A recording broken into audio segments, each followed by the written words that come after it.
Student, ये chemistry की class है जिसमें हम आज जो है विलेन, जो हमारा विलेन लेसन है, सॉल्यूशन है, इस टॉपिक पर हम बात करेंगे और इस लेसन को स्टार्ट करेंगे। और हम थोड़ा थोड़ा करके जो है, देखिए हर वीडियो में आपको जो भी टाइमिंग होगा बहुत ज़्यादा हम नहीं ले जाएंगे, थोड़े थोड़े समय का जो है ये हमारा लेक्चर्स होगा, वीडियो बनेगा जिसको आप थोड़ा थोड़ा करके आप देख करके जो है अपनी तैयारी कर सकते हैं। देखिए आज इसमें हम जो है, देखिए जो हमारा क्लास है केमिस्ट्री का क्लास है। केमिस्ट्री के क्लास में अगर आप मान लीजिए कोई बोर्ड एग्जाम्स की तैयारी कर रहे हैं तब आपके लिए काफ़ी ये पूरा कंटेंट आपका बोर्ड एग्जाम से रिलेटेड होगा। और दूसरी बात, अगर मान लीजिए नीट आईआईटी जेईई टाइप का पेपर अगर आपकी तैयारी कर रहे हैं तो वहां पर भी आपको जो भी कंटेंट बताएंगे ये सारे कंटेंट आप वहां देखने को मिलेगा। और अगला, अगर आप मान लीजिए कोई टीजीटी या पीजीटी का एग्जाम केमिस्ट्री सब्जेक्ट से देने वाले हैं तो वहां के लिए भी बेस हमारा जो है वहां से पूरा लिया जाएगा। यानी आपका ये जो इसमें जो भी कंटेंट बताएंगे वो उसमें भी जो है पूरे के पूरे आपको देखने को मिलेंगे। देखिए एक सब्जेक्ट की जो हम तैयारी करवाने वाले हैं ये पूरा ऑल कंप्लीट होगा, इसमें कोई कटौती नहीं है। प्रयास रहेगा कि आप इन सभी एग्जामों में, कोई भी एग्जाम्स अगर आप देते हैं, चाहे टीजीटी पीजीटी का हो, चाहे जो है आपके 12th बोर्ड एग्जाम्स के हो, या कोई भी एग्जाम्स अगर आप देते हैं तो ये हमारे सारे कंटेंट आपको उसमें जो है पूरे के पूरे देखने को मिलेंगे। लास्ट में हम जो है कुछ पेपर सॉल्व करवाएंगे। आज हम विलेन लेसन जो है स्टार्ट कर रहे हैं। तो विलेन में देखिए हम थोड़ा थोड़ा करके आपको एकदम आराम से पढ़िए, देखिए इसमें आपको कोई दिक्कत नहीं होगी। विलेन जो है स्टार्ट कर रहे हैं। सबसे पहले विलेन बात आती है कि ये विलेन क्या है, यानी विलेन होता क्या है, विलेन की डिफिनीशन क्या है, विलेन के बारे में हम डिटेल से जानें। देखिए जो विलेन होता है, दो या दो से अधिक पदार्थों के समांगी मिश्रण को विलेन कहते हैं। यानी अगर हम दो पदार्थ हो, अब एक पदार्थ में आप विलेन नहीं बना पाओगे, विलेन अगर बनाना है तो आपको दो पदार्थ लेना होगा या उससे ज्यादा लेना होगा, और लेने के बाद मिलाने के बाद जो बनता है समांगी होना चाहिए। समांगी मतलब वन फेज होना चाहिए, यानी एक ही अवस्था बननी चाहिए। एक अवस्था जब बनता है तो जो समांगी का मतलब एक समान हो, एक समान जैसा एक समान हो तो उसे समांगी मिश्रण कहते हैं। और विलेन जो होता है एक प्रकार का मिश्रण होता है। क्या होता है? मिश्रण होता है, यानी दो या दो से अधिक पदार्थों के समांगी मिश्रण को विलेन कहते हैं। यानी विलेन अगर कहना है आपको तो समांगी मिश्रण होना चाहिए, यानी समांगी मतलब एक ही टाइप का दिखना चाहिए, तब जाकर के आपका विलेन। अब जैसे समांगी मिश्रण में अगर आप जानना चाहें, समांगी मिश्रण जिसे हम होमोजीनियस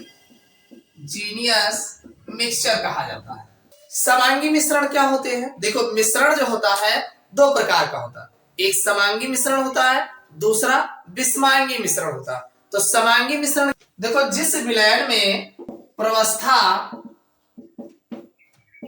को फेज कहा जाता है, फेज यानी प्रवस्था का मान एक हो, यानी जिस विलेन में प्रवस्था यानी फेज, प्रवस्था को आप ना समझ में आए तो अवस्था कह लो। अरे हाँ, जैसे आपको दिखने में जो अवस्था है एक ही हो, तो जिस समांगी मिश्रण की अगर हम बात करें होमोजीनियस मिक्सचर में, तो जिस विलेन में प्रवस्था का मान यानी फेज का मान जो है एक हो, अगर एक होता है तो वह जो है आपका समांगी मिश्रण कहलाते हैं। समझ में आई बात कि नहीं? अब अगर इसे मान लीजिए एग्जाम्पल की इसकी बात किया जाए, मान लीजिए इसका एग्जाम्पल कोई लिया जाए तो अगर हम समांगी मिश्रण के एग्जाम्पल की बात करते हैं तो जैसे आपने देखा होगा चीनी और साथ में जल, चीनी और जल को देखा होगा, शरबत बनाया गया होगा, आपने शरबत पिया भी होगा। तो चीनी और जल दोनों मिलाया जाता है, तो चीनी और जल जब मिलाते हैं तो आपको कैसा दिखता है? क्या उसमें चीनी और जल अलग अलग दिखते हैं? नहीं, दोनों मिलाने पर एक ही टाइप का दिखता है। वो कैसा दिखता है? वो जल जैसा दिखता है। अरे चीनी को जल में मिलाते हो, घोलते हो तो एक ही टाइप का तो बनता है, जल जैसा बनता है। तो ये चीनी और जल दोनों मिल करके क्या बनाते हैं? विलेन बनाते हैं। दोनों मिलकर के विलेन बनाते हैं। तो अब चीनी और जल मिलके कितने फेज बनाए, एक ही अवस्था तो बना रहे हैं, यानी इन दो आपने भाई एक फेज ये मिलाया और दूसरा फेज ये मिलाया, टोटल फेज जो आपने मिलाया है, दो फेज मिलाया है, और बन कितना रहा है, एक ही फेज तो बन रहा है, हमारा फेज जो है, अवस्था जो है एक ही बन रहा है। तो जब एक अवस्था बने तो ये हमारा समांगी मिश्रण कहलाएगा। इतनी बात समझ में आ गई। अब एक चीज और जान लीजिए, ये जो विलयन होता है, विलयन में जैसे मान लीजिए आपने चीनी को जल में डाला है, चीनी जो है जल में घोला है, तो चीनी को जब जल में आपने घोला है तो चीनी जो है ये जल में जो है अणुओं के रूप में होता है। कैसा होता है, अणुओं के रूप में, अणुओं के रूप में। भाई जब आप जल में चीनी को मिलाओगे तो चीनी जब घुलेगा, उसी में घुलेगा, तो उस चीनी के जो पार्टिकल्स होंगे वो अणुओं के रूप में होते हैं। ऐसा नहीं, चीनी के पार्टिकल जो होंगे अणुओं के रूप में। इसी तरीके से अगर मान लीजिए NaCl हो और इसको जल में घोला जाए, तो जब NaCl को जल में घोलेंगे तो NaCl जो होगा Na प्लस चार्ज और Cl negative charge, Na plus charge और Cl नेगेटिव चार्ज के आयनों के रूप में होंगे, आयनों के रूप में। इसको आप ध्यान रखिएगा कि जब चीनी जल में घुला जाता है तो चीनी के जो अणु होते हैं वो घुलने के बाद जो है विलयन में वो अणुओं के रूप में ही पाए जाएंगे, अणुओं में ही रहते हैं। लेकिन अगर NaCl को अगर जल में घोलते हैं, NaCl जल में घोलोगे तब भी जो विलयन बनता है, तो उसमें NaCl जो होता है वो विलयन में जो है, यानी आपका जो विलयन होगा उसमें आयनों के रूप में पाए जाते हैं। तो ये हो गया आपका समांगी मिश्रण। अब ये जो आपका विलयन है, विलयन में अब बात उठती है विलय कौन है। विलय हम बात कर लेते हैं विलय के बारे में, जिसे हम सोलूट बोलते हैं, सोलूट। अरे विलय है, विलय कर रहे हो, मिला रहे हो उसको, तो विलय। देखो एक चीज ध्यान रखना, विलय और विलायक दो बातें हैं। विलय उस पदार्थ को कहते हैं जो अपना अस्तित्व खो देते हैं। अरे कहाँ खो देगा, जैसे आपने चीनी और जल को मिलाया है, आपने चीनी और जल को मिलाया है, तो चीनी सॉलिड था, जल आपका लिक्विड था, तो अब चीनी को जल में जब मिलाए तो चीनी गायब हो गया। चीनी आपका था उसमें, दिखा नहीं दिखा, चीनी आपका डिजॉल्व हो गया। दिख कैसे रहा है, जल जैसा ही दिख रहा है, तो चीनी खत्म हो गया भाई। चीनी आपका उसके कंपोनेंट्स नहीं दिख रहे हैं, तो दिख क्या रहा है, जल ही दिख रहा है, तो चीनी आपका विलय हो गया। अगर इसमें देखा जाए तो विलय कौन है, वो आपका चीनी है, और विलायक कौन हुआ, विलायक ये आपका जल हुआ। इतनी बात समझ में आई। यानी विलयन में जो हमारा विलयन है, जिसकी मूल भौतिक अवस्था बनी रहती है, जिनकी मूल भौतिक अवस्था बनी रहती है, वो हमारा विलायक है। अरे पानी हमारा जैसा जल था, जल ही जैसा दिख रहा है, तो वो हमारा विलायक है। और विलय, चीनी हमारा गायब हो गया, विलय हो गया, मिलाया गया उसी में, खत्म हो गया, तो ये जो खत्म हो गया वो हमारा विलय है। तो जिस पदार्थ की विलयन में जिस पदार्थ की मूल भौतिक अवस्था बनी रहती है वो हमारा विलायक होता है, और जो अपना अस्तित्व खो देते हैं वो जो है विलय होते। तो इतनी बात समझ में आ गई ना, विलय कौन है, विलायक कौन है। यानी विलयन में जिनकी मूल भौतिक अवस्था बनी रहती है वो आपका विलायक होता है, और जिनकी मूल भौतिक अवस्था खो जाती है, समाप्त हो जाती है, वो आपका विलय होता। तो ये समझ में आ गया होगा कि विलय और विलायक कौन है। अब ये तो आप पहचान लिए, विलय और विलायक, चीनी और जल, नमक और जल, इसमें तो पहचान लोगे। अब समस्या ये आया कि अगर मान लीजिए हम दोनों लिक्विड ले ले, तो जिनकी दोनों की प्रवस्था सेम हो, जैसे मान लीजिए जल और अल्कोहल है, जल और अल्कोहल ले लिया जाए। अब बताओ, अरे जल और अल्कोहल दो है ना, तो जल भी हमारा तो लिक्विड फॉर्म में है और अल्कोहल भी हमारा लिक्विड फॉर्म में है। तब इसमें कैसे आप बताओगे कि इसमें विलय और विलायक कौन है, इसमें विलय और विलायक कौन है। तो ध्यान सुनिए, इसमें आप विलय और विलायक कैसे बताओगे? देखो अब इसमें जैसे मान लीजिए ये हमारा पात्र है, मान लीजिए मेजरिंग सिलेंडर है, मापन नलिका जिसे बोलते हैं। मापन नलिका में आपके पैमाने बने होंगे, यहाँ पे मान लीजिए यहाँ पे 50 है और इसके नीचे जो है ये 30 है और इसके ऊपर 80 है, 100 है। इस तरीके से आपके बना होगा, मापन बना होगा कितने ml का है ये, ठीक। तो अब देखिए इसमें आप जानने के लिए अब कहा जाए, देखो परसेंट में बताया जाता है कि हमारा जो विलयन है 20% का है, 30% का है, परसेंट के हिसाब से बताया जाता है। तो अगर मान लीजिए हमारा ये 30% जो है अल्कोहल है, मान लीजिए ये हमारा 30% अल्कोहल है और कंप्लीट सॉल्यूशन जो है हमारा 100 ml का है। ये विलायक यानी जल है, जल मान लो, जल, यही से समझ लीजिए, बड़ा आसान है। मान लीजिए अगर दोनों लिक्विड अवस्था में है तब कैसे बताओगे कौन विलय है कौन विलायक होगा? तो लिक्विड अवस्था में जैसे अल्कोहल हमारा मान लीजिए 30% है, 20% है, केवल 20 ml जो है आपने अल्कोहल लिया है, बाकी 80 ml जो है आपने जल लिया है। तो जल आपका ज्यादा हुआ ना, तो जो ज्यादा होगा वो आपका विलायक, यानी ये जल जो है हमारा विलायक होगा, विलायक, जिसे हम सॉल्वेंट बोलते हैं। और जो हमारा कम होगा वो विलय होगा, जिसे हम सॉल्यूट कहते हैं। बात समझ में आई कि नहीं? यानी अब दोनों अगर लिक्विड है तो जो ज्यादा मात्रा में होगा वो विलायक होगा और जो कम मात्रा में होगा वो विलय होगा। इतनी बात समझ में आई? तो जैसे यहाँ पे अगर जल और अल्कोहल में पूछा जाए तो जल आपका विलायक होगा क्योंकि ये अधिक मात्रा में है, अल्कोहल कम मात्रा में है, डालोगे तो ये आपका विलय होगा। अब इसी पे अगर अपोजिट कर दिया जाए कि जल की जगह पे अल्कोहल ले लिया जाए, यानी 80% आपका अल्कोहल हो जाए और 20% जल हो जाए, तब आपका अल्कोहल जो होगा वो विलायक होगा और आपका जल जो होगा वो विलय होगा।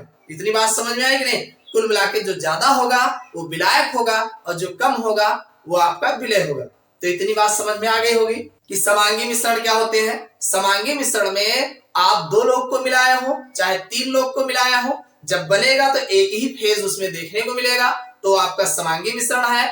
और 2 या 2 से अधिक पदार्थों के समांगी मिश्रण को हम विलयन कहते हैं।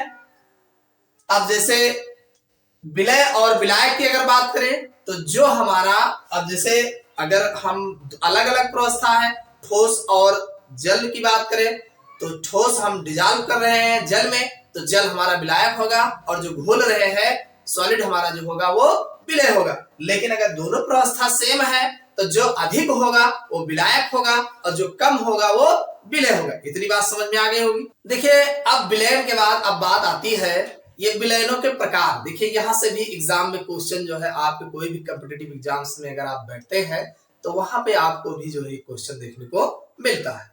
देखिए वैसे अगर विलयनों के प्रकार के बारे में बात करें तो विलय और विलायक की भौतिक अवस्था के आधार पर 9 प्रकार के होते हैं। विलय और आप 9 प्रकार देख लीजिए, फिर इसमें हम और डिटेल से बताएंगे। देखिए आपको 9 याद करना कोई बड़ी बात नहीं है, बस थोड़ा से आप ध्यान दोगे। भाई आप जानते हैं भौतिक अवस्थाएं जो होती है वो 3 भौतिक अवस्थाएं, एक ठोस है, एक द्रव है, एक गैस है। बस इतना अगर जान गए, ये हमारा हो जाएगा विलय और बगल हो जाएगा विलायक। अब ये विलय है विलायक है तो इसके कुछ उदाहरण हम इधर देख लेंगे, लगे हाथ कुछ उदाहरण भी देख लेते हैं कौन कौन से उदाहरण हैं। अब देखिए सबसे पहला अगर हम बात करें तो सबसे पहले हम द्रव लेते हैं। क्या लेंगे? द्रव। विलय हमारा द्रव होगा तो विलायक भी द्रव ले लेते हैं। देखो इधर हम पहले द्रव लेंगे, द्रव को द्रव में ही डालेंगे तो 2 द्रव को आपस में मिलाएंगे तो हमारा जो है विलयन बनेगा। अब इसका क्या एग्जाम्पल है? जल में अल्कोहल, जल में अल्कोहल। अरे भाई पानी में अल्कोहल मिलाते हैं ना, तो पानी में अल्कोहल जो मिलाते हैं ये आपका द्रव का द्रव में जो बना विलयन होता है। अगला जो है, जैसे ये द्रव तो आपका फिक्स है, द्रव को ही मिलाओगे। अब की बार द्रव को गैस में मिला के देख लेते हैं, यहीं पे चेंज करेंगे। इधर जिसको ले लेंगे उसको 3 बार लिखेंगे और इधर जो है चेंज करते रहेंगे। तो द्रव को गैस में मिला के देखते हैं। अब कोई एग्जाम्पल ऐसा लीजिए जो द्रव को गैस में मिलाया गया। आपने देखा होगा वायु में जल, वायु में जल, अरे वायु है तो वायु हमारा कैसा होगा, गैस अवस्था में होगा। और उसमें जल डाले हो तो जल हमारा द्रव जो है विलय होगा ना, द्रव विलय कम होगा, जल तो कम होगा, वायु ज्यादा होगा, तो ये वायु में जल है। अगला है, ये आपका द्रव रहेगा ही रहेगा, गैस की जगह पे अपनी बात ठोस कर देते हैं, यानी द्रव को हम किस में डालेंगे, ठोस में डाल के देखते हैं तो क्या बनता है। तो इसका एग्जाम्पल बहुत बढ़िया है, सोडियम के साथ पारे का अमलगम, सोडियम के साथ पारे का अमलगम। जैसे सोडियम आप जानते हैं ये ठोस होता है, और ये पारा जो होता है, पारा जो होता है वो द्रव अवस्था में माना जाता है। अरे जबकि है धातु ही वो भी, लेकिन वो द्रव माना जाता है। तो अब आप ये विलय जो पारा होगा कम होगा और सोडियम में मिलाए हो, तो दोनों के साथ जो अमलगम बनता है, जो मिश्रण बनता है, उसे हम जो है ये आपका एक अलग प्रकार का विलयन, इसे हम विलयन की श्रेणी में रखा गया, एक प्रकार ये भी है। चलिए ये तो हो गया द्रव की बात। अब हम मान लीजिए गैस ले लेते हैं, विलय गैस ले लेते हैं, और कहां डाल रहे हो, गैस में ही डालेंगे। विलय गैस हमने लिया और गैस गैस में डालेंगे पहले। तो गैस गैस का जो एग्जाम्पल बनेगा, दो गैसों का मिश्रण, दो गैसों का मिश्रण बनेगा। अब दो गैसों का मिश्रण में आपने नाम सुना होगा वायु, सबसे बढ़िया एग्जाम्पल है वायु। अरे वायु देख रहे हो ना, ऑक्सीजन, नाइट्रोजन, हाइड्रोजन सब गैसें उसी में मिली हुई है, कार्बन डाइऑक्साइड भी मिला है, तो गैसों का गैसों में मिश्रण हुआ कि नहीं हुआ। तो ये गैस में जो है गैस का एग्जाम्पल हो गया। अगला है, इधर हम गैस ही रखेंगे और अब की बार इसको हम गैस को जो है द्रव में ले लेते हैं। इसका जो एग्जाम्पल बनेगा सोडा वाटर, सोडा वाटर। आप जानते हैं जल जो हमारा सोडा वाटर होता है, सोडा वाटर पेय पदार्थ है, इसमें जल में जो है कार्बन डाइऑक्साइड घुली होती है। आपसे पूछा जाता है कि सोडा वाटर में कौन सी गैस घुली होती है, बहुत पूछा गया एग्जाम में, कोई भी कंपटीशन के एग्जाम में जाओगे जैसे तैसे में अक्सर पूछा जाता है सोडा वाटर में कौन सी गैस होती है, तो ध्यान रखना कार्बन डाइऑक्साइड गैस होती है। यानी जल में कार्बन डाइऑक्साइड, यानी ये हमारा गैस तो विलय है ही है, साथ में द्रव हमारा, ये आपका द्रव में गैस के जो है विलयन का एक प्रकार है। अगला है, देखो दो हुआ, तीसरा फिर ले लेते हैं गैस और अब की बार ठोस में घोलेंगे। इसका बढ़िया एग्जाम्पल है पोलेडियम पर H2 गैस का अधिशोषण। देखिए पोलेडियम जो है हमारा ये सॉलिड होता है, पीडी जो होता है, पोलेडियम जो होता है सॉलिड होता है। अब ये जो ये क्या होता है, क्या है, ये हाइड्रोजन गैस को एब्जॉर्ब करता है। इसके जो सरफेस होते हैं, पोलेडियम सॉलिड होता है, इसके ऊपर जो है हाइड्रोजन गैस जो है लग जाते हैं। तो अब हाइड्रोजन गैस जो है ठोस पर लगेंगे, तो ये भी एक प्रकार का विलयन का एग्जाम्पल हो।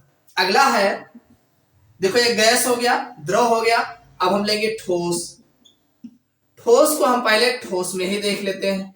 अब अगर ठोस के एग्जाम्पल की बात करें तो आप जानते हैं जैसे सोना, सोने में तांबा व अन्य मिश्र धातु, आप जानते हैं सोने में जो है कॉपर मिला दिया जाता है, जिंक मिला दिया जाता है, तो ये सब मिश्र। अब भाई कॉपर जिंक या और चीज मिला रहे हो तो कॉपर भी सॉलिड होगा, तांबा भी सॉलिड होगा। जो सोने में तांबा व अन्य मिश्र धातुएं अगर आप मिलाते हैं तो आप जानते हैं सोना भी सॉलिड होता है, और मिश्र धातुएं जो भी होती है, कॉपर हो गया, जिंक हो गया, ये सब जो है सॉलिड होते हैं। तो ये भी एक प्रकार आपको देखने को मिलेगा। अगला है ठोस तो रहेगा ही रहेगा, और फिर अब की बार गैस ले लेते हैं, और इसका जो एग्जाम्पल आपको देखने को मिलेगा कपूर। सबसे बढ़िया एग्जाम्पल आपका कपूर है। ठोस का गैस में विलयन। ये जो आपका कपूर है, आप देख रहे हैं ठोस का गैस में विलयन। भाई ठोस आपका कपूर होता है, अब कहां कहां घुलता है, ये गैस में ही तो घुलता है। अगला है ये ठोस तो रहेगा ही रहेगा, अब की बार ठोस गैस द्रव ले लेते हैं। द्रव, भाई ठोस को द्रव में घोलोगे, सबसे बढ़िया एग्जाम्पल है चीनी का जल में बना विलयन। तो ये आपके भाई चीनी आपका ठोस हो गया, जल में घोल रहे हो तो विलयन होगा ही होगा। तो ये आपका जो विलयन बना, ये 9 प्रकार आपको जो है देखने को मिल। वैसे तो विलय और विलायक की भौतिक अवस्था पर ये विलयन को 9 प्रकार में कहा गया है, लेकिन अब 9 प्रकार जो है सब के सब विलयन समांगी नहीं है, इसमें विषमांगी भी कुछ होते हैं। तो जो देखो जो समांगी मिश्रण होता है वो विलयन होता है, लेकिन जो विषमांगी मिश्रण होता है वो विलयन नहीं होता, वो कोलाइडी विलयन होता। पहली बात आप ध्यान रखिएगा कि दो ठोस सदैव मिलकर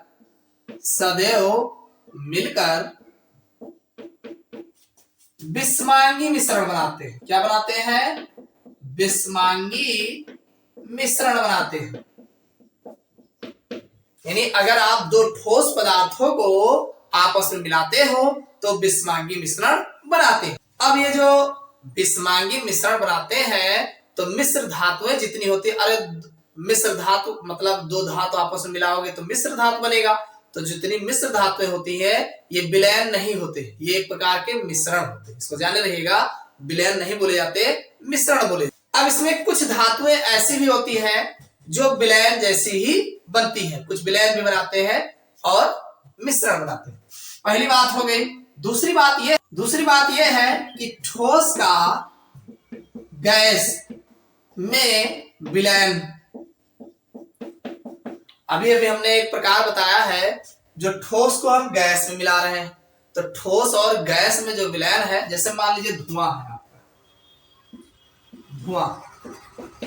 आपने धुआं देखा है ना, तो धुएं में गैस में ठोस होता है। अरे धुआं में जैसे अन्य कार्बन डाइऑक्साइड है, अन्य गैसें होती है, और उसी में जो है हमारा सॉलिड पदार्थ कार्बन भी होता है। तो उसमें जो धुआं है तो ये विलयन ना होकर के कोलाइडी विलयन होता है। ये क्या होता है? कोलाइडी विलयन होता है।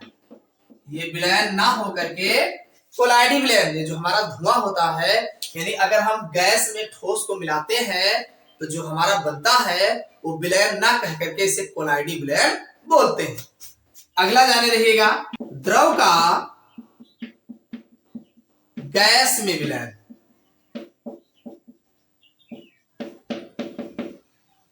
यानी द्रव को अगर हम गैस में मिलाते हैं, जैसे आपने देखा होगा धुंध जानते हैं, कोहरा जिसे बोलते हैं, कोहरा धुंध हम लोग गांव में कोहरा के नाम से जानते हैं। तो आप जानते हैं गैसें बहुत होती है, उसमें द्रव के पार्टिकल्स जो है, कोहरे में क्या होता है, ज्यादातर गैसें होती है और उसमें द्रव के पार्टिकल पाए जाते हैं। तो ये जो धुंध, ये आपका जो द्रव का गैस में विलयन अभी हमने प्रकार बताया है, जो कि एक प्रकार का धुंध होता है, ये भी जो है कोलाइडी विलयन होता है। क्या होता है? कोलाइडी विलयन कहलाते हैं। ये विलयन ना बना करके कोलाइडी विलयन बनाते हैं, इसको भी जाने रहिएगा। अगला है गैस का ठोस में विलयन। हमने आपको अभी बताया है इससे पहले कि हम गैस को जो है ठोस में बना रहे हैं, मिला रहे हैं। जैसे पीडी पर, पैलेडियम पर H2 का अधिशोषण।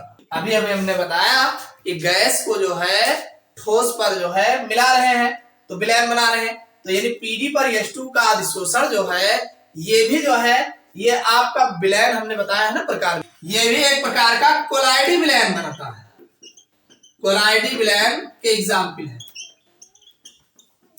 ये भी एक प्रकार का कोलाइडी विलयन बनाता है। और अगला जो इंपॉर्टेंट फाइंड, एक बात जो बहुत खास है, इसको आप जरूर जाने रहेगा, जो विलयन हमारा होता है, विलयन, इसको आप दिमाग में रखे रहिएगा। विलयन जो होता है वो समांगी मिश्रण होता है। क्या होता है? समांगी मिश्रण होता है। जो हमारा विलयन होता है वो समांगी मिश्रण होता है, इसको ध्यान रहिएगा। जबकि अगर हम कोलाइडी विलयन की बात करें तो यह विषमांगी होता है, विषमांगी होता है, विषमांगी, समांगी और विषमांगी। देखो विलयन जो हमारा होगा वो समांगी मिश्रण होता है, और जो हमारा कोलाइडी विलयन होता है वो विषमांगी मिश्रण होता है। इतनी बात समझ में आए? इतना ध्यान रखिएगा, बहुत पूछा गया एग्जाम में कि हमारा जो विलयन होता है वो कैसा विलयन होता है, समांगी होता है, विषमांगी होता है, तो वहां पे आप समांगी बताएंगे।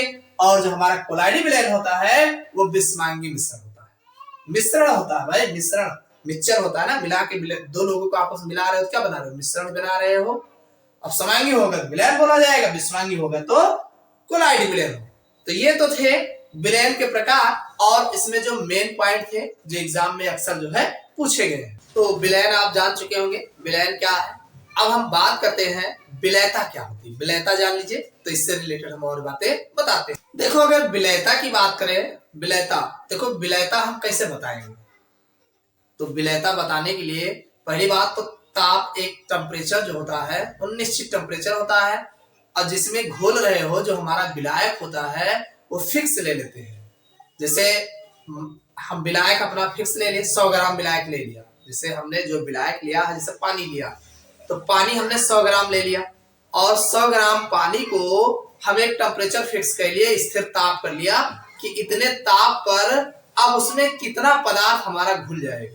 तो मान लीजिए 100 ग्राम पानी में 30 ग्राम हमारा जो है शुगर घुल रहा है, 30 ग्राम हमारा शुगर घुल रहा है, तो यानी इसकी जो विलयता होगी वो आपका 30 होगा। जैसे दिया है कि किसी पदार्थ की वह अधिकतम मात्रा, यानी कोई पदार्थ हम घोल रहे हैं, अब उससे ज्यादा ना घुले, किसी पदार्थ की वह अधिकतम मात्रा जो निश्चित ताप पर, टेम्परेचर कैसा होगा? निश्चित होगा। यानी अब ये नहीं कि पता चले कि मिलाने के साथ साथ टेम्परेचर भी बढ़ा रहे हो, जब टेम्परेचर बढ़ाओगे तो ज्यादा घुल जाएगा। एक चीज ध्यान रखना, टेम्परेचर नहीं बढ़ाना, टेम्परेचर जो भी आपको रखना है फिक्स कर लीजिए, और उसमें उतना पदार्थ डालिए जितना वह आराम से घुल जाए, तो वह उस पदार्थ की जो है विलयता कहलाता। अब कितने में घोल रहे हो वो तो फिक्स होना चाहिए ना। अब आप जितना घोलोगे वो आपका, कितना घोलोगे, जितना घोलोगे वो उसकी विलयता होगी, और जितने में घोल रहे हो वो उतना फिक्स होगा। तो वही कहा गया कि किसी पदार्थ की वह अधिकतम मात्रा, यानी जितनी, जिस कोई पदार्थ अगर ज्यादा से ज्यादा घोल रहे हो, जितनी अधिकतम मात्रा होगी, कब? निश्चित ताप पर 100 ग्राम विलायक में घुल जाती है। यानी 100 ग्राम विलायक में जितनी ज्यादा से ज्यादा मात्रा घुल जाती है निश्चित ताप पर, वह उस पदार्थ की विलयता कहलाती है। वह उस पदार्थ की विलयता कर, भाई हमारा 100 ग्राम हमने पानी ले लिया और टेम्परेचर मान लीजिए 20 डिग्री कर लिया, और 20 डिग्री सेल्सियस पर जितना ज्यादा से ज्यादा मात्रा में हमने कोई पदार्थ घोल दिया तो वह उस पदार्थ की विलयता कहलाएगी। यानी निश्चित ताप पर 100 ग्राम विलायक में विलय किसी पदार्थ की अधिकतम मात्रा, वह उसकी विलयता कहलाती है। यानी विलयता का मतलब ये हुआ कि 100 ग्राम विलायक में जो है, ग्राम कितना होगा? 100 ग्राम, 100 ग्राम फिक्स कर लिए, निश्चित ताप कर लिए, उसमें जितना पदार्थ जितना घुल जाएगा मैक्सिमम, वही उसकी विलयता कहलाएगी। अब बात आती है असंतृप्त विलयन क्या होते हैं। अब बात आती है कि असंतृप्त विलयन, असंतृप्त, तृप्त ना रहा। अब जैसे अभी अभी हमने कहा कि ये जो हमारा जो विलयता है, विलयता कौन है? सॉल्वेंटी कौन है? विलयता हमारा वो है कि 100 ग्राम विलायक में स्थिर ताप पर जितना पदार्थ की मात्रा घुल जाती है वो उसकी विलयता कहलाती है। अब असंतृप्त विलयन में क्या है कि जो विलयता बना रहे हैं, जैसे मान लीजिए हम 100 ग्राम विलायक में 100 ग्राम विलायक में 30 ग्राम विलय घुल सकता है। 30 ग्राम विलय घोला जा सकता है, यानी विलय जो है घुल जाएगा, घुल सकता है। बात समझ में आया कि नहीं? मानी विलयता जो है 100 ग्राम विलायक में 30 ग्राम विलय हमारा घुल जाएगा, तो विलयता ये बनेगी। लेकिन अब समस्या ये है, हम असंतृप्त विलयन बता रहे हैं ना, तो 100 ग्राम विलायक में 30 ग्राम घोलने के बजाय 100 ग्राम विलायक में हम केवल जो है 25 ग्राम विलय घोल रहे हैं। कितना घोल रहे हैं? 25 ग्राम विलय घोल रहे हैं, तो असंतृप्त विलयन हुआ। यानी असंतृप्त विलयन वह है कि जिसमें विलय की मात्रा कम घुली हो, जिसमें और अधिक विलय जो है घोला जा सके, तो ऐसे विलयन को हम जो है असंतृप्त विलयन कहते हैं। यानी ऐसा विलयन जिसमें विलय की मात्रा जो है विलयता से कम हो, तो उसे हम असंतृप्त विलयन कहते हैं। इतनी बात समझ में आ गई? आप बता सकते हैं कि वह विलयन जिसमें विलय की मात्रा विलयता से कम हो, विलयता से कम हो, कम होती है, तो वह आपका असंतृप्त विलयन कहलाती है। इतनी बात समझ में आ गई? अब बात आती है संतृप्त विलयन क्या है। असंतृप्त विलयन जान लिए, तो संतृप्त विलयन क्या है? संतृप्त विलयन वह विलयन होता है भाई जिसमें आप अभी अभी यहाँ पे बात थी कि 100 ग्राम में 30 ग्राम घुल सकता है, तो कम ही घोले हो, तो कम घोले हो तो असंतृप्त हुआ, तृप्त ही नहीं हुआ, ओके, पेट ही नहीं भरा, तो कहाँ तृप्त हुए। अब की बार क्या है कि इतना उसको दे दिया गया, जितना घुलना था उससे ज्यादा दे दिया गया, यानी जितना उसका खाए के रहा, खाने के साथ तो खाना पेट भर के दीने गवा, साथ में औरों दे देगा कि लिए और धरे रहो, दिखाए लगे कह दियो अब ना खावे, ये के मतलब बचा पड़ा है, तो जो बचा पड़ा रहे तो वो आपके संतृप्त विलयन, यानी बता दें भैया अब इससे ज्यादा हम खाए न हो। तो ऐसे यहाँ है कि वह विलयन जिसमें विलय की मात्रा तो ज्यादा घुली भी हो, साथ में कुछ उसमें बैठा भी हो। जिस विलयन में विलय की अधिकतम मात्रा घुली हो, अधिकतम मात्रा घुली हो तथा नीचे कुछ बैठा भी हो, तो ऐसे विलयन को हम जो है संतृप्त विलयन कहते हैं। जैसे मान लीजिए ये हमारा चीनी है, चीनी जो ठोस अवस्था में नीचे बैठा है, और ये हमारा विलयन है, ये चीनी का विलयन है भाई, चीनी का विलयन, और ये हमारा ठोस कुछ बैठा भी हो, तो ऐसे विलयन को संतृप्त विलयन। संतृप्त विलयन वह विलयन होता है जिसमें विलय की मात्रा तो मैक्सिमम घुली भी हो, साथ में कुछ बैठा भी हो। समझ में आ गई बात? तीसरा आता है अतिसंतृप्त विलयन। अतिसंतृप्त विलयन, सुपर सैचुरेटेड सॉल्यूशन। ये क्या होते हैं? अरे यहाँ पे आपने जो है ज्यादा घोल दिया, तो ये आपका संतृप्त हो गया। अतिसंतृप्त यानी ज्यादा से भी ज्यादा, ज्यादा से भी ज्यादा जब कर दोगे तो वह अतिसंतृप्त विलयन बना। कि जब हम जिस संतृप्त विलयन में हम और अधिक जब विलय की मात्रा डाल देते हैं, तो वह हमें अतिसंतृप्त विलयन प्राप्त होता है। यानी संतृप्त विलयन में विलय, अब संतृप्त विलयन क्या है भाई? जिस विलयन में विलय की मात्रा बैठी हो, साथ में कुछ नीचे बैठा हो, तो संतृप्त विलयन हो गया। अब इसमें और अधिक मात्रा जब विलय की डाल देते हैं, तो वह हमें अतिसंतृप्त विलयन प्राप्त होता है। इसका एग्जाम्पल आपको ध्यान देने योग्य है, ये एग्जाम में कंपटीशन में पूछा गया। देखो Na2H2O3 इंटू 5H2, ये है सोडियम थायो सल्फेट का क्रिस्टल है। जब हम सोडियम थायोसल्फेट के क्रिस्टल को क्या करते हैं? धीरे धीरे गर्म करते। जब हम सोडियम थायोसल्फेट के क्रिस्टल को धीरे धीरे गर्म करते हैं, तो यह जो है अतिसंतृप्त विलयन जो है बनाते हैं। एक तो ये एग्जाम्पल हो गया। दूसरा जो है ध्यान रखिएगा, पूछा भूल गया एग्जाम, Na2H2O3 के सोडियम थायोसल्फेट के क्रिस्टल को जब हम धीरे धीरे गर्म करते हैं तो जो है क्या बनाता है, तो वह अति संतृप्त विलयन बनाता है। ध्यान रखिएगा, बहुत पूछा गया। अगला है Na2SO4 × 10H2, जिसे हम ग्लाबर मिश्रण बोलते हैं। Na2SO4 × 10H2 जिसे हम ग्लोबल मिश्रण बोलते हैं। इसको भी जब हम मिश्रण इसको गर्म करते हैं, क्रिस्टल को गर्म करते हैं, तो यह भी जो है अति संतृप्त विलयन बनाते हैं। इस दोनों को याद रखिएगा। सोडियम थायोसल्फेट क्रिस्टल को जब हम गर्म करते हैं तो जो हमारा विलयन बनता है अति संतृप्त होता है, और ग्लोबल मिश्रण Na2SO4 × 10H2 को जब गर्म करते हैं इस क्रिस्टल को, तब भी हमें अति संतृप्त विलयन प्राप्त होता है। और एक बात ध्यान रखें कि कोई अगर संतृप्त विलयन है, संतृप्त विलयन को तेजी के साथ ठंडा करने पर भी अति संतृप्त विलयन बनता है। यानी जो ये हमारा संतृप्त विलयन है, अगर इसको भी हम तेजी के साथ ठंडा करते हैं तब भी हमें अति संतृप्त विलयन बनता है। तो इतनी बात समझ में आ गई होगी।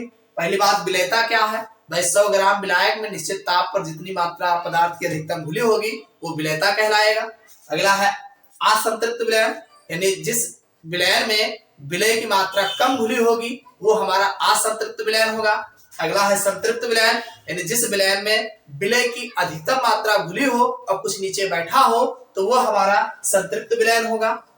अगला है अति संतृप्त विलयन, यानी संतृप्त विलयन में और अधिक विलय की मात्रा डाल देते हैं तो अति संतृप्त विलयन प्राप्त होता है। जैसे Na2H2O3 × 5H2O सोडियम थायोसल्फेट के क्रिस्टल को जब हम धीरे धीरे गर्म करते हैं, सावधानी के साथ गर्म करते हैं, तो हमें अति संतृप्त विलयन बनता है। अगला है ग्लोबल मिश्रण, Na2SO4 × 10H2O Na2SO4 × 10H2O को जब सावधानी के साथ गर्म करते हैं तो हमारा जो है अति संतृप्त विलयन बनता है। और एक इंपॉर्टेंट पॉइंट ध्यान रहेगा कि संतृप्त विलयन जो भी होता है उसे अगर हम तेजी के साथ ठंडा करते हैं तो हमें जो है अति संतृप्त विलयन प्राप्त होता है। इतनी बात समझ में। अब हम इस लेसन में बात करेंगे विलयता को प्रभावित करने वाले कारक, फैक्टर्स इन्फ्लुएंसिंग सॉल्युबिलिटी, यानी जो विलयता है इसको प्रभावित करने वाले कौन कौन से कारक होते। देखो अभी विलयता आपने देखा कि विलयता होती क्या है। विलयता जो होती है कि भाई निश्चित ताप पर किसी पदार्थ 100 ग्राम विलायक में जितना पदार्थ घुलता है तो वो जो है उसकी विलयता कहलाती है। इतनी बात तो समझ में आया होगा। अब बात ये आती है कि अब अगर हम देखो इसमें किन किन बातों पर ये हमारी विलयता निर्भर करती है। तो हमारी विलयता जो है, पहली बात तो हमारा ये ताप यानी हमारा टेम्परेचर जो होगा, टेम्परेचर पर निर्भर करेगा, यानी ताप पर हमारी विलयता निर्भर करेगी। अगर आप ताप बढ़ाते हो तो विलयता जो है बढ़ जाएगी। ठीक है, अब बढ़ जाएगी घट जाएगी इसके बारे में हम डिटेल से बताएंगे। और दूसरा जो हमारा है विलयता निर्भर करेगा विलय और विलायक की प्रकृति, विलय और विलायक की प्रकृति, यानी जो हमारा विलय और विलायक लिए हैं वो किस प्रकृति का है उस पर जो है विलयता निर्भर करती है। और तीसरा है सम आयन प्रभाव, कॉमन आयन इफेक्ट्स। ये तीन बातें जो है हमारी विलयता को प्रभावित करते हैं। तो सबसे पहले हम टेम्परेचर की बात करते हैं, ताप के हिसाब से देखते हैं ताप का क्या प्रभाव पड़ता है। अब जो पदार्थ हम उसमें घोल रहे हैं, जो पदार्थ हम घोल रहे हैं, अगर उसके घुलने में क्या होता है कि उष्मा वह अवशोषित करता हो, यानी उस पदार्थ में उष्मा लगती होगी, अगर उष्मा का अवशोषण होता होगा तो हमारा जो है विलयता जो है बढ़ जाए। यानी अगर हम जिस पदार्थ को जल में घोल रहे हैं, अगर उसको घोलने पर उष्मा वह पदार्थ घुल रहा हो, उष्मा अवशोषित कर रहा हो, तो जैसे जैसे हम ताप बढ़ाएंगे वैसे वैसे हमारी विलयता बढ़ जाएगी। जैसे चीनी और पानी को अगर मान लीजिए आप डाल रहे हो तो डाल करके आप विलयन बना रहे हो, तो बनाने के बाद अब मान लीजिए घुल नहीं रहा है, आप थोड़ा सा और टेम्परेचर जब बढ़ाओगे तो वो चीनी आराम से उसमें डिजॉल्व हो जाएगी। यानी कहने मतलब जिस पदार्थ को हम जल में घोलते हैं, अगर उसमें उष्मा का अवशोषण, जल में उष्मा का अवशोषण होता है, तो अगर हम ताप बढ़ाते हैं तो उसकी विलेयता बढ़ जाती है। जैसे KNO3 है, ग्लूकोज है, शर्करा है आदि। भाई ये KNO3, ग्लूकोज, शर्करा, इसको पानी में मिलाओगे, अब मिलाने के बाद अगर आप टेम्परेचर बढ़ाओगे तो विलेयता बढ़ जाएगी। क्यों बढ़ जाएगा? क्योंकि इनमें उष्मा निकलती नहीं है बल्कि लगती है, इसमें उष्मा एब्जॉर्ब होती है। तो ये इस वजह से ये ग्लूकोज है, शर्करा है, KNO3 है, ये सब जल में घुलने के बाद अगर हम टेम्परेचर बढ़ाते हैं, ताप बढ़ाते हैं, तो ये जो है इसकी विलेयता बढ़ जाती है। अब दूसरी कंडीशन वो है जिसको मिलाने पर उष्मा उत्पन्न होती हो, लगती अवशोषित ना होती हो, निकलती हो। यानी जिस पदार्थ को जल में घुलने पर उसमें उष्मा का उत्सर्जन होता होगा, तब अगर मान लीजिए अगर आप ताप बढ़ाते हो, अरे खुद पहले से उष्मा दे ही रहा है, मिला रहे हो, तो फिर ताप बढ़ाओ या ना बढ़ाओ उससे कोई मतलब नहीं है, हमेशा विलेयता घट जाएगी। जब आप ताप अगर बढ़ाते हैं तो विलेयता घट जाती है। अब कौन सा पदार्थ है जिसको मिलाने पर जल में उष्मा उत्सर्जित होती है, यानी विलेयता घट जाती है? जैसे अगर कैल्शियम सीट्रेट है, कैल्शियम सल्फेट, कैल्शियम हाइड्रोक्साइड आदि। देखिए ये ऐसे पदार्थ है, कैल्शियम सीट्रेट है, कैल्शियम सल्फेट है, कैल्शियम हाइड्रोक्साइड है। अगर इसको आप जल में डालोगे तो उष्मा एक स्वयं निकालते हैं, ये अपने आप में उष्मा दे रहे हैं। तो जब ये अपने आप में उष्मा उत्सर्जित कर रहा है तो थोड़े उष्मा देहस का मतलब है। तो आप बाहर से उष्मा जब आप बढ़ाते हैं तो इसके जो है विलेयता घट जाती है। पहली बात तो ये हो गया। एक चीज और आप इंपॉर्टेंट जाने रहिएगा जो आपके लिए बहुत महत्वपूर्ण, गैसों की विलेयता ताप बढ़ाने से सदैव घटता है। देखिए जो गैसों की विलेयता होती है, गैसों की विलेयता यानी गैस को जब हम डिजॉल्व करते हैं तो हमेशा चाहे जितना ताप बढ़ाइए हमेशा विलेयता घटती है। तो ये तो आपके ताप का प्रभाव हो गया, जो विलेयता पर प्रभाव डालते हैं, यानी ताप बढ़ाते हैं तो विलेयता बढ़ती है कब और घटती है। बढ़ेगी कब? बढ़ेगी कब? जब वो उष्मा का अवशोषण करता होगा तब आप बढ़ाओगे तो विलेयता बढ़ेगी, और जब वो उष्मा का उत्सर्जन करता होगा तब आप बढ़ाओगे तो घटेगी। जैसे आपका calcium citrate, calcium sulphate, calcium hydroxide, इसको आप गर्म करोगे तो विलेयता घट जाएगी। और अगर KNO3 है, ग्लूकोज है, शर्करा है, इसको अगर आप गर्म करते तो विलेयता बढ़ जाएगी। तो ये तो ताप का प्रभाव हो गया। दूसरा है विलय और विलायक के प्रकृति। भाई nature of solute and solvent, यानी हमारा जो सोल्यूट है, सॉल्वेंट्स है, विलय और विलायक है, इसकी प्रकृति क्या है? विलय और विलायक की प्रकृति पर जो है हमारी विलयता प्रभावित होती है, ये बात तो क्लियर होगी। अब हमारा जो विलायक होता है ये दो प्रकार का होता है। विलायक का जो नेचर होता है ये दो प्रकार का होता है। कैसा होता है? एक होता है ध्रुवीय विलायक,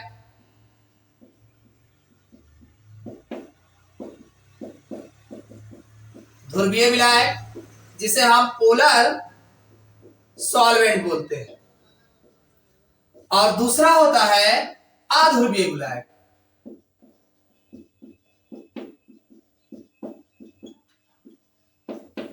जिसे नॉन पोलर सॉल्वेंट बोलते हैं। एक आपका ध्रुवीय विलायक है जिसे हम पोलर सॉल्वेंट्स बोलते हैं, दूसरा अध्रुवीय विलायक है जिसे हम नॉन पोलर सॉल्वेंट्स बोलते हैं। कौन? विलायक। विलायक मतलब जिसमें घुल रहे हो। ये दो नेचर का हो गया, एक हो गया ध्रुवीय, दूसरा हो गया अध्रुवीय। ध्रुवीय मतलब जिसमें पोल्स बनते हो, पोलर होता है, और जिसमें पोल्स नहीं बनते हैं वो नॉन पोलर होता है। अब पोल्स का मतलब ये हुआ कि जैसे H+ चार्ज और नेगेटिव इस तरीके का पोल्स बनता हो उसे पोलर। अब बात ये है कि कब विलयता बढ़ेगी इसमें। देखो जब आप ध्रुवीय विलायक में ध्रुवीय विलायक घोलते हैं, ध्रुवीय विलायक में ध्रुवीय विलायक अथवा अध्रुवीय विलायक घोलेंगे तो ऑटोमेटिक विलेयता बढ़ जाएगी। पहली बात जाने रहेगा, ध्रुवीय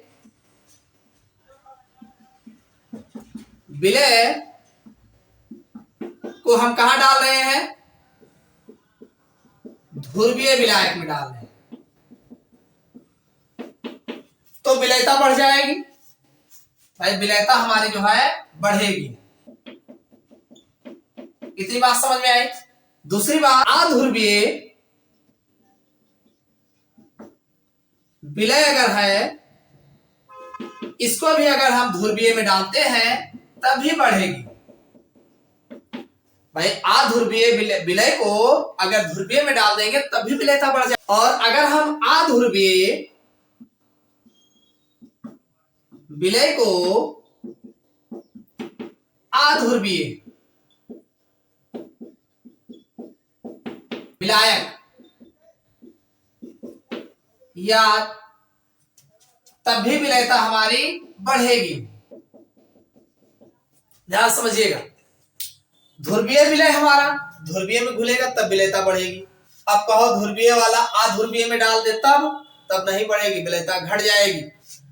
तो अध्रुवीय विलय को अगर हम ध्रुवीय में डाल दोगे तब भी विलेयता बढ़ जाएगी। अगर अध्रुवीय विलय को अध्रुवीय विलायक में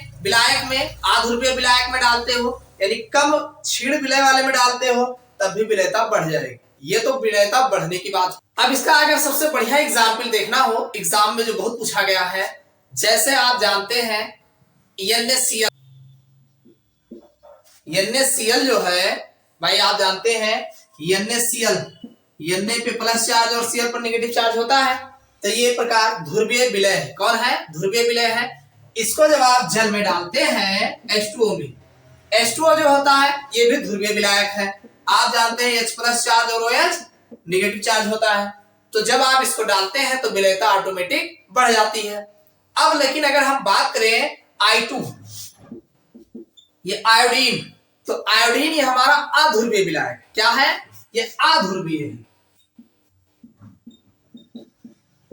अध्रुवीय विलय है। आयोडीन हमारा अध्रुवीय विलय है। इसको अगर आप H2O में डालते हो तो विलेयता घटेगी। बात समझ में आएगी नहीं? अरे आयोडीन हमारा अध्रुवीय है, इसको जल में डाल के घोल रहे हो तो ये विलेयता घट जाएगी, क्योंकि अध्रुवीय जो है अगर आप ध्रुवीय में डालोगे तो विलेयता घट। और ध्यान सुनिए, इसी आयोडीन को अगर हम मान लीजिए कार्बन टेट्राक्लोराइड, ये भी अध्रुवीय, क्या है? अध्रुवीय, तब विलेयता जो है बढ़ जाएगी। बात समझ में आएगी नहीं? यदि हम आयोडीन को कार्बन टेट्राक्लोराइड में डालते हैं तब विलेयता जो है बढ़ जाएगी। यानी अध्रुवीय को अध्रुवीय में डालोगे तो विलेयता बढ़ जाएगी। अध्रुवीय को अगर आप ध्रुवीय में डालोगे तब भी विलेयता बढ़ जाएगी। लेकिन अगर ध्रुवीय विलय को अध्रुवीय विलायक में डालते हैं तो विलेयता घट जाएगी। इतनी बात समझ में आ गई? एक जो आपका बहुत एग्जाम में पूछा गया है, इसको आप ध्यान रखिएगा, AlCl3, ये जो है अध्रुवीय विलय, अध्रुवीय विलय, इसको जाने रहेगा।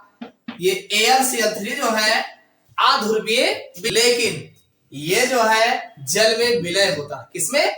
जल में जो है ये विलय होता है, इसकी विलेयता जो है बढ़ जाती है। ये अध्रुवीय होता है और इसको जब जल में डालते हैं तो ये जल में विलय होता है। तो ये तो थे आपके विलय और विलायक की प्रकृति। अब जो तीसरा आता है समायन प्रभाव, समायन प्रभाव, कॉमन आयन इफेक्ट, इस पर भी जो है विलेयता आपकी प्रभावित होती है। तो दो विलय और विलायक दोनों में अगर कोई आयन समान हो जाता है तो विलेयता घट जाती है। जैसे मान लीजिए AgCl है, AgCl को आप जल में घोल रहे हो H2O, और इसमें जो पहले से ही आपने NaCl डाल रखा है। देखिए ध्यान समझिएगा, जैसे AgCl को आपने जल में घोला और जल में पहले से NaCl उपस्थित था। आप देख रहे हैं कि AgCl जब ये टूटेगा तो Ag प्लस चार्ज और Cl नेगेटिव चार्ज में टूटेगा। NaCl जो है हमारा Na प्लस चार्ज और Cl नेगेटिव में टूटेगा।